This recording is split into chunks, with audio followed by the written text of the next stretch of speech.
Pilipinas, ang tingin tuloy lahat ng projects ng DPWH last year are ghost projects. And when I know that there has been some differences between the MIPS coordinates and the assist-take plans.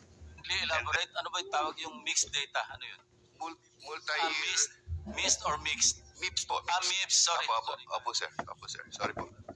So, yun po yung dinidiscuss ni Yusek Mister kanina. So, I talked to my regional directors and district engineers about it, and I told them to tell to the secretary na bakit ganon, na bakit naman yung na-submit po na datos ay ang MIPS data, hindi naman po yun yung actual project construction. I mean, if we are trying to find out, of course, yung mga flood control projects, malaki po ang diferensya niyan doon po sa datos ng planning kasi minsan po sa loob po ng isang taon, nagbabago po ang linya ng ating mga ilog eh. So yun po, kailangan maging sakto. And I kept on saying na hindi pwedeng mabigyan ng maling coordinates. Kailangan makita natin yung actual bago natin ma-inspection po at makita talaga kung ano talaga yung existence ng projects. That is why, nun po una rin ako nagkondito, sinabi na banggit ko na rin po yun noon dito nung na-invite niyo po ako nung first time. So, ang akin po, ala naman po akong ano doon sa kung it was wrongfully submitted or may intention. Basta ang akin lamang po sana po, while the data was submitted only to the PMS, bakit po may mga naiwan naman pong mga tao doon na bakit po hindi kinorek? During that time, ay pinasabihan ko po na yung po actually, meron pa pong mga tao ngayon na nandoon, including the QAU, who were, I think, some of those QAU members were also contributors to the inspection. I mean, sila rin po nag-verify noon eh. Bakit di po nila sinabi na mali po yung dahil ang nabigay pong data doon sa nag-inspection, MIPS data rin po. Nung una po na, I think nung naggawa po si Secretary Manny Bonoan ng mga mag-inspection, ang nagbigay po ng data from planning, yung pong MIPS data rin po ang binigay. So sabi ko, talagang maraming makikitang ghost projects dito at hindi mabe-verify talaga yung actual project na nagawa po. Yun po, Mr. Chair. Yes, Secretary Bonoan, you may respond. Thank you, Mr. Chairman, Your Honor. Let me backtrack a little bit, Your Honor, on the submission of the projects that we submitted to the Office of the President. See, as directed by the President during his SONA, he directed actually the Department of Public Works and Highways to submit at the earliest possible time the list of completed projects, flood control projects from July of 2022 up to May of 2025. So with that, we had very little time actually to go through all the data. And on August 4 of 2025, we submitted the list of projects numbering, I think, about 9,856, but there was a correction of one project, so it became 9,855 projects. Truth of the matter is, because of the time constraint that we have to submit, I instructed the late Undersecretary Cabral to collate the information that we need to submit to the Office of the President. And because the planning service has a record of projects that had been completed already, Mr. Chair, under the MIPS,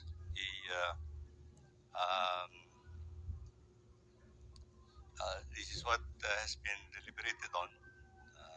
This is the multi-year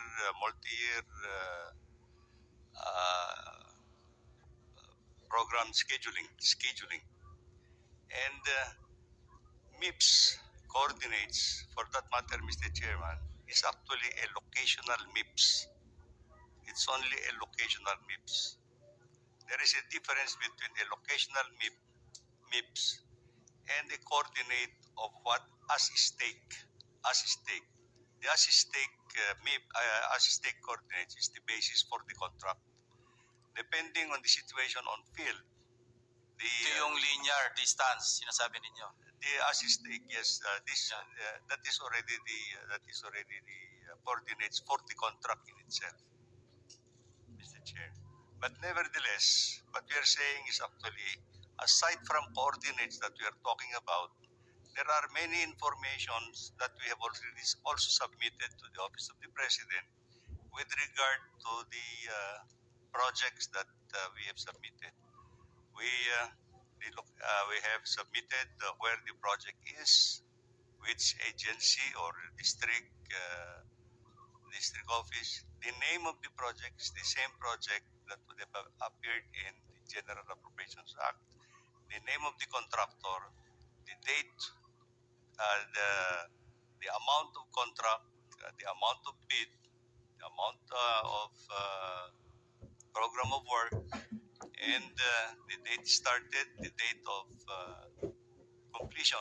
So all this information has been included in the submission to the Office of the President, Mr. Chair. So the coordinates is just one of the data that is included. So there are many other data that you can validate actually the existence of the contract in itself. In fact, Mr. Chair, when we submitted this in August 4 of 2024, I know that there has been some differences between the MIPS coordinates and the as-stake plans, and therefore, immediately after we submitted it to the Office of the President, I immediately sent validation teams actually for the purpose of getting present absent status of the 9,855 projects. And in a week's time, there were reports already that were coming to my office, to the office. And it is only in Region 3 that furnished me a copy of possible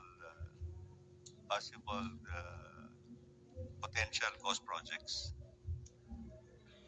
And well, true enough that when I received this report, there are no other. By the way, Mr. Chair, there were no other regions that furnished me or informed me of any other cost project at the time. So right then and there, I went to validate myself actually where these cost projects are in Bulacan First Engineering District, so to speak. And true enough, by collaboration with members of the officials of that district and the regions, I found out that there had been some cost projects in that area. And immediately, Mr. Chair, after my validation, I went to the President, and I was the one who personally reported to him actually the potential cost projects at that time.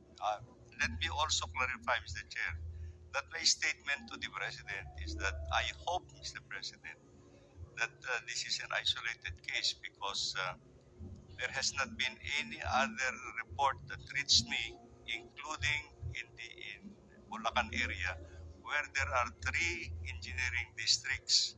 And if it would have been a pattern actually in that district, then you can imagine there's only one that has reported presence of cost projects. And so the President told me to start investigating the cost projects. Immediately thereafter, Mr. Chair, I relieved all the personnel of Bulacan First Engineering District, and we started to undertake the investigations.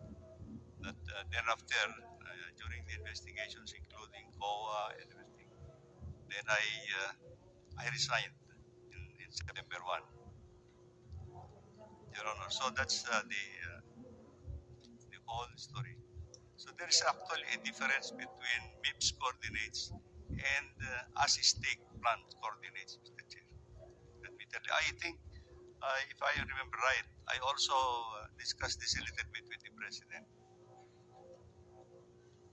when I reported actually where the ghost projects are.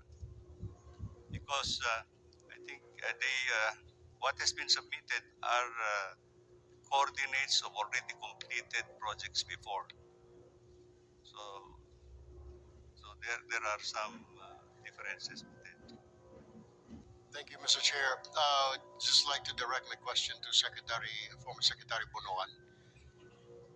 Noong kausap niyo ang Pangulo, hiningan po kayo ng report about sa Ghost Project, natunugan niyo na na may mga problema na ganito po, mga coordinates, or wala kayong idea because you relied only on the information submitted to you by the district engineers and regional directors. Then that's the report that you gave to the President. Kaya inanunsyo ng Pangulo na napakarami mga ghost project. Is this correct? Your Honor, Mr. Chair,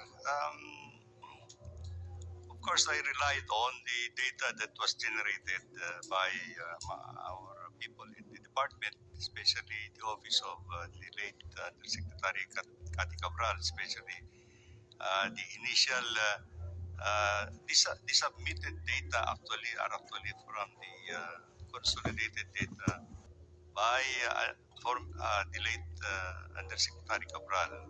So, nandun po yung mga MIPS data. And I think, ang ano lang na Presidente nung nag-usap kami is actually the only potential cost projects that I reported to him are those projects that were reported to me dito sa may Bulacan First Engineering District. Wala na pong iba. Have you informed the President na magkaiba yung MIPS coordinates at saka dun sa actual coordinates? Did you explain it to him? Yes, I think in our conversations, I told the President that some of these are locational. The MIPS are locational coordinates, but there is actually what we have as-stake coordinates, which is the basis of the contract in itself. But having said that, I assured that the President that it's still in the same area, yung project na yan.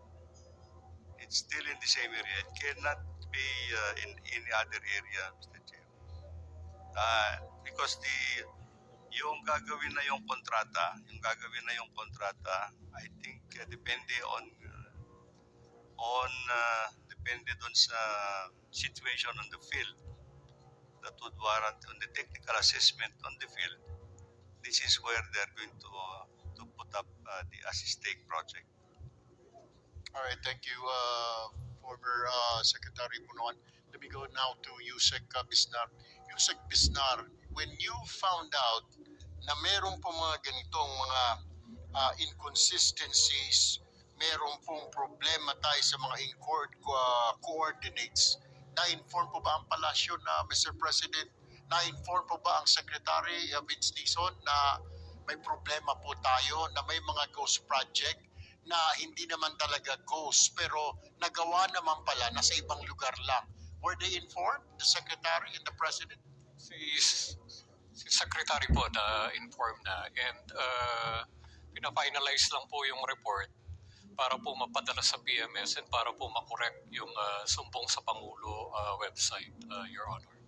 Ilan po sa tingin ninyo right now ang ika nga na wrong ang naibigay na coordinates? Kasi, Mr. Undersecretary, ang dami pong kinasuhan, ang dami pong contractor, ang dami pong mga opisyal ng Public Works and Highways na kinasuhan, kung ginawa naman po ang project, yun po yung tanong natin. It's kind of unfair saying na ghost itong project. Lahat tuloy ng buong Pilipinas, ang tingin tuloy lahat ng projects ng DPWH last year are ghost projects. And when in fact, nandiyan naman pala, nagkamali lang ng ika nga pwesto. Dito pala sinasabi, wala dito, yung pala 1.2 kilometers or 1.9 kilometers, nandun pala yung actual project.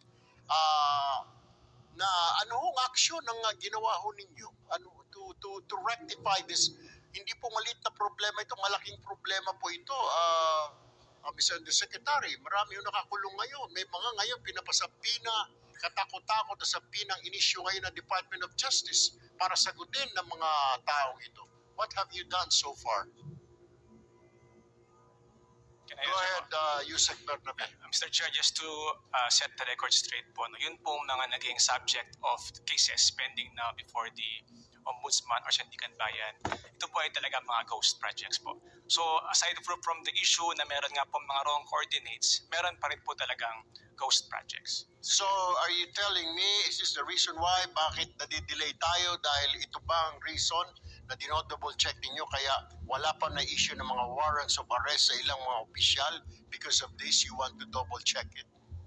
Correct, Mr. Chair. No? Kaya po medyo it takes time to validate kasi nga po hindi porket yung initial validation done by the field na wala doon sa MIPS coordinates, we have to verify po kung wala po talagang nagawa. So that's why ito pong 421, it took us time to validate all these sites po to ensure na kapag po may kakasuhan for ghost, talaga pong ghost project. You said 421, di ba ilang libo po yung nabanggit na Pangulo na sa report niya ang ghost project? Are you saying itong 421 pala na ma-validate ninyo na correctly na talagang ghost? Mr. Chair, yes po. Ito po yung listahan ng ICI. ICI po kasi talaga yung may initiative on this and we are just rendering them technical support po. Pero po yung 421 pa due po of course to limited manpower. Yun po ang kanila munang inuuna and then afterwards po they will expand further doon po sa ibang mga suspected. So ongoing po ang inyong pag-check ngayon, pag-validate kung talagang ghost or ika nga nasa ibang pwesto lang, nasa ibang lugar lang na ilagay yung project or ilang meters ang layo or ilang kilometro ang layo doon sa MIPS coordinates. That is correct, Mr. Chair. Ilan pa po ang i-validate ho natin? We will defer po to the ICI to give us po yung schedule and to render the final report. But as we speak po, we understand that the 421 malapit na pong ma-finalize yung first batch po na yun. Alright, thank you. Secretary Vida, DOJ, ano ang ginagawa ho ninyo ngayon? Kasi hindi ho kaya ang problema dito dahil mali po may mga narinig po natin sa DPWH na may mga wrong coordinates. Pina-check po sa NBI teams natin, AFP, PNP. Wala yung project pero move lang pala ng 1 to 2 kilometers away doon sa actual site na sinasabing dapat kasi MIPS coordinates pala yun, hindi talaga actual coordinates. Meron po ba kayong ginagawang counter-checking also, not just relying sa ICI, kundi mismong mga tao to make sure? Kasi nga naman po, marami ho tayong kakasuhan, marami ho tayong bibigyan ng warrant of arrest. What have you been doing so far dito po sa DOJ to make sure po na mabibigyan po ng hustisya ang lahat? Maraming salamat po, Senator. Sa kasalukuyan po, 14 po yung projects na identified na ng Department of Justice sa pamamagitan po ng pagkalap ng iba't ibang pirasong ebidensya, pirasong ebidensya. Kaya po ito po yung nakasalang na. 14 po na projects na sa amin pong kami po ay kumbinsido na ghost projects. Ito po ay hinugot dun sa unang listahan po na 421. Dun sa iba po na 421 projects, hindi pa po kami kumbinsido na ghost projects sila at patuloy po kami nagkakalap ng iba't ibang ebidensya para masigurado siyang ghost project. Pero sa kasalukuyan po, tulad po yung sa 14 na yun po, yung 2 po nun, kasalang na po sa Sandigan Bayan. Yung so 14, 2, yung 12 nakasalang po yung sa isa pong batch, yung involved po yung Sims Construction Trading, may 3 kaso din po yon. nakagayak na po na maglabas ang DOJ ng resolution para ipasa sa Office of the Ombudsman para timbangin kung ito'y aaproba ng Office of the Ombudsman. Sumunod po, may 6 na project din po na involve po ang Wawaw Construction at Top Notch Catalyst Builders na ito rin po ay tinuturing naming ghost projects. Ito po ay nakasalang pa ho sa PI, Preliminary Investigation. Tapos may 3 pa hong high value cases na involving ang kinaso naman po na nakasalang na PI ay plunder po. Para po sa kalaman ng lahat, ang PI po ay preliminary investigation. Ito po yung proseso bago po magsampa ng information ang Office of the Ombudsman sa korte, either sa Sandigan Bayan o di kaya ay sa Regional Trial Court. Mr. Secretary, so naka-PI yung iba kaya wala pa mga warrant of arrest, pero are we expecting or are we going to expect na may mga warrants of arrest ilalabas soon to some officials pretty soon, at talaga ito ay final na po na talagang napatunayan na ito ay mga ghost projects, Mr. Secretary? Mr. Senator, opo, umaasa po kami. Tulad po ng mga nauna-unang pahayag, ang paglalabas po ng arrest warrant ay isang judicial function. So ayaw po namin pangunahan ang korte at sa bayan. Pero kami po ay kumbinsido na pag nagsalang po kami ng information na inapruban ni Ombudsman, ito po ay makakatindi